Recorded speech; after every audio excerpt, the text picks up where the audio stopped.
So hello guys, welcome back to channel. So இன்றைக்கி நம்ம என்ன பார்க்க போகிறோன்னா, அதாவது தால் ப்ராசஸிங் பற்றி தான் நம்ம இந்த வீடியோவில் பார்க்க போகிறோம். அதாவது நீங்கள் ஃபஸ்ட்டு தால் ப்ராசஸிங் எப்படி ஸ்டார்ட் பண்ணுறது, எப்படி அதை அவுட்புட் எடுக்கிறது, அண்ட் தென் அதை எப்படி சேல்ஸ் பண்ணுங்கிறத ஃபுல் டீட்டெயிலாக நம்ம பார்க்க போகிறோம். அண்ட் தென் அதுக்கு தேவையான மிஷினரி தான் நம்ம மெயினாக ஃபோக்கஸ் பண்ணி பார்க்க போகிறோம். ஓகேங்களா? ஸோ வாங்க கண்டென்ட்குள்ளே போயிடலாம். ஸோ ஃபஸ்ட்டு அதாவது தாலில் நம்ம அக்ரிகல்ச்சர் லேண்ட்லேருந்து எடுத்ததுக்கப்புறம் மாய்ஸ்டர் பர்சன்டேஜ் எவ்வளோ இருக்கணும்னு பார்த்தீங்கன்னா, 12% கீழே தான் இருக்கும். ஓகேங்களா? 12% தான் இருக்கணும். ஓகேங்களா? 12% தான் இருக்கணும். ஓகேங்களா? அண்ட் தென் நெக்ஸ்ட்டு அதில் 12% இருந்தால் தான் அதில் என்னென்ன இருக்கக்கூடாதுன்னா, இன்செக்ட் டேமேஜு, அந்த பூச்சி கீச்சி எதுவுமே பிடிக்காமல் உங்களுக்கு நல்லா இருக்கணும். ஓகேங்களா? அண்ட் தென் நெக்ஸ்ட்டு வெயிட் ஸ்கேலில் அதை ப்ராப்பராக வெயிட் வச்சு பாருங்கள். பார்த்துட்டு நீங்கள் கண்ணால் பார்த்தாலே சிலது இந்த ஸ்டோனு அண்ட் தென் ஹஸ்க்கு இந்த மாதிரிலாம் நிறையா இருக்கும். ஸோ அதெல்லாம் நீங்கள் எடுத்துடலாம். ஓகேங்களா? And then next pre cleaning. Pre கிளீனிங்க்கு நம்ம அந்த செப்பரேட்டரில் போட்டு டஸ்ட்டு ஸ்டோன் இதெல்லாம் நம்ம க்ளீன் பண்ணலாம். ஓகேங்களா? ஃபஸ்ட்டு ஏர் ஃபில்டரில் போட்டதுக்கப்புறம் ஏரை வச்சு நம்ம அந்த டஸ்ட்டாக இருக்கிற ஹஸ்க்கு அப்புறம் அந்த மாதிரியான சின்ன சின்ன அந்த லைட்டான பொருள்லாம் நம்ம ஏரை வச்சே நம்ம கிளியர் பண்ணிடலாம். ஓகேங்களா? Next rotator, sleeveless separator. So இதுதான் நான் சொன்ன மாதிரியே உங்களுக்கு sticks, stones and then one சைஸாக இருக்கிறதுலாம் உங்களுக்கு பிரித்து கொடுக்கும். ஸோ இதில் மொத்தம் 2 டைப் ஆஃப் கிரேட் இருக்குது. ஓகேங்களா? அண்ட் தென் எதுனா அந்த புரோக்கன் சீடு, சாண்ட்ஸு இதுவும் உங்களுக்கு இது உங்களுக்கு தனியாக பிரித்து கொடுக்கும். ஓகேங்களா? அந்த இதுக்கு ஏற்ற மாதிரி தான் நம்ம இதில் சைஸ் போட்டிருப்பாங்க.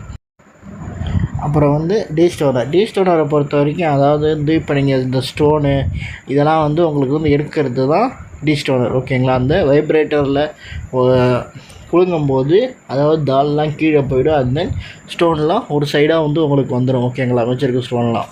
And then magnetic separator maximum இங்கே யூஸ் பண்ண மாட்டாங்க. அண்ட் தென் டீஸ்டோனர் அண்ட் கிரேடிங்கே போதும். அதனால் அந்த டாபிக் நம்ம பார்க்க தேவையில்லை. அண்ட் தென் கிரேடர்னு அதான் நான் சொன்னேன்ல, உங்களோட யூனிஃபார்ம் சைஸுக்கு உங்களுக்கு பிரித்து கொடுக்கறதுக்கு தான் இந்த கிரேடர் யூஸ் ஆகும். ஓகேங்களா? அண்ட் தென் ப்ரீ கண்டிஷன், உங்களுக்கு இப்போ மாய்ஸ்டர் ஒன்று அதிகமாக இருக்குது இல்லை கம்மியாக இருக்குது. ஸோ அதை நான் கரெக்டான பர்சன்டேஜ் கொண்டு வரணும் அப்படின்னா நீங்கள் ட்ரையர் யூஸ் பண்ணலாம். ஓகேங்களா? அந்த ட்ரையர் எவ்வளோ நேரத்துக்கு யூஸ் பண்ணணும்னு பார்த்தீங்கன்னா, உங்களுக்கு ஒரு 1.5 hour யூஸ் பண்ணலாம். ஓகே, தாராளமாக 50 டிகிரி செட் பண்ணி நீங்கள் ஒரு 1.5 இதுக்கு செட் பண்ணிங்கன்னா உங்களுக்கு நல்ல ஒரு இது கிடைக்கும். ஓகேங்களா? அவுட்புட் கிடைக்கும். ஓகேங்களா? அண்ட் தென் இதுக்கு தாலுக்கு என்னென்னலாம் தேவைப்படுதுன்னு பார்த்தீங்கன்னா, அதான் intake hopper, bucket elevator, and then vibrate cleaner, destoner, magnetic separator, grader. ஓகேங்களா? இது எல்லாமே தேவைப்படும். ஸோ இது எல்லாத்தையும் பற்றி நம்ம இதுக்கு முன்னாடி இருக்க வீடியோவிலே நம்ம கிளியராக பார்த்துட்டோம். ஓகேங்களா? அண்ட் தென் நெக்ஸ்ட்டு என்ன பார்க்க போகிறோன்னா,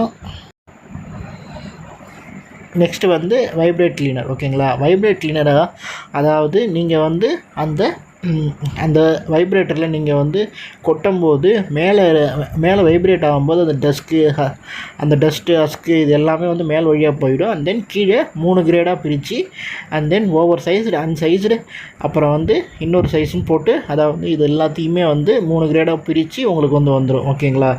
இதோட ஒர்க்கிங் என்னென்னு பார்த்தீங்கன்னா, நான் சொன்ன சேம் கான்செப்ட் ஆஃப் ஒர்க்கிங் தான். அண்ட் தென் டீஸ்டோனர் பார்த்தீங்கன்னா, இது அதான் நான் சொன்ன மாதிரியே உங்களுக்கு ஸ்டோனு, கிளாஸஸ் இந்த மாதிரி ஹெவி ஐட்டம்லாம் உங்களுக்கு பிரிக்க யூஸ் பண்ணோம். இது டென்சிட்டியை பொறுத்து இது ஏரை வச்சு இந்த மிஷின் ஒர்க் ஆகுது. ஓகேங்களா? அண்ட் தென் இதை வைப்ரேஷன் ஆகும்போது அந்த லைட்டாக இருக்கிறது எல்லாமே கீழே இல்லை ஃப்ளோட் ஆகிடும். ஓகேங்களா? அண்ட் தென் ஹெவியஸ்டான இருக்கிறதுலாம் உங்களுக்கு மேக்ஸிமம் அது ஒரு தனியாக ஒரு காலம் போட்டு தனியாகவே உங்களுக்கு மூவ்மெண்ட் ஆகிடும். ஓகேங்களா? நெக்ஸ்ட்டு மேக்னெட்டிக் செப்பரேட்டரை பார்த்தீங்கன்னா, இது மேக்ஸிமம் நம்ம ஏரியாவில் யூஸ் பண்ண மாட்டாங்க. இருந்தாலும் நான் உங்களுக்கு வீடியோக்காக எக்ஸ்பிளைன் பண்ணுறேன். And then nails, wires, iron dust, இரும்பு சம்மந்தமான பொருட்கள் எல்லாமே இந்த மேக்னெட்டிக் ட்ரான்ஸ்ஃபார்மர், இந்த மேக்னெட்டிக் செப்பரேட்டர் தாராளமாக உங்களுக்கு பிரித்து கொடுத்துரும். ஓகேங்களா? அண்ட் தென் நெக்ஸ்ட்டு கிரேடிங் ஸ்டிங், நான் அப்பயே சொல்லியிருந்த கிரேடர், அதை பற்றி தான் பார்க்க போகிறோம். கிரேடரை நம்ம டிஃப்ரெண்ட் டைப் ஆஃப் சைஸை பிரிக்கிறதுக்கு அந்த கிரேடர் யூஸ் ஆகும். ஓகேங்களா? இதில் இந்த கிரெயின்ஸ், கிரெயின்ஸை சைஸுக்கு ஏற்ற மாதிரி முதல்ல பிரிப்பாங்க. ஓகேங்களா? Larger grain, and then more, and then top இது அதாவது top size and then smaller இது எல்லாத்தையுமே வந்து சைஸுக்கு ஏற்ற மாதிரி உங்களுக்கு வந்து பிரிப்பாங்க. ஓகேங்களா, அதுதான் வந்து இந்த குவாலிட்டிக்கு ஏற்ற மாதிரி வந்து உங்களுக்கு வந்து பேக் பண்ணி வந்து செல் பண்ணுறாங்க. ஓகேவா. அண்ட் தென் நெக்ஸ்ட்டு வந்து ஸ்டோரேஜை பொறுத்த வரைக்கும் நீங்கள் இது எல்லாமே முடிஞ்சதுக்கப்புறம் நீங்கள் தாலை வந்து ஸ்டோரேஜ் பண்ணிடலாம். ஓகேங்களா. மேக்ஸிமம் வந்து 12% ஆஃப் மாய்ஸ்டர் வந்து இருக்கணும். அப்படி இல்லாத பட்சத்துக்கு நீங்கள் வந்து ட்ரையர் வந்து யூஸ் பண்ணுறது ரொம்ப ரொம்ப ரொம்ப நல்லது. ஏன்னு கேட்டுக்கிட்டிங்கன்னா இப்போ வந்து நீங்கள் வந்து வெயில் காலத்தில் வந்து காய வைக்கிறதால உங்களுக்கு வந்து பிரச்சனையே கிடையாது. ஏன்னா லாஸ்ட் டைம் வந்து நம்ம கஸ்டமர் ஒருத்தர் வந்து கார்பிளிக்கு வந்து இந்த கம்ப்ளைண்ட் வந்து என்கிட்ட வந்து சொல்லியிருந்தார். இவ்வளோ நாளாக நான் வந்து வெயிலில் வச்சு தான் காய வச்சுக்கிட்டு இருந்தேன். இப்போ வந்து வின்டர் வருது, அதுக்கப்புறம் வந்து மழை காலம் வருது. மேக்ஸிமம் மழை காலம் வந்து நெக்ஸ்ட் இதுக்கப்புறம் வந்து வரும்ல தீபாவளிக்கு அப்புறம். அண்ட் தென் வர்றதால வந்து என்னால் வந்து வெயிலில் காய வைக்க முடியல. ஸோ எனக்கு வந்து ட்ரையர் தேவைப்படுது அப்படின்னு சொல்லியிருந்தாங்க. ஸோ அதே மாதிரி தான் நானும் சொல்கிறேன். ஸோ உங்களுக்கு வந்து இது கன்ஃபார்மாக வந்து ட்ரையர் தேவைப்படும். ஸோ அப்படி தேவைப்படுச்சுன்னா கீழே நம்பர் கான்டெக்ட் பண்ணுங்கள். ஓகே.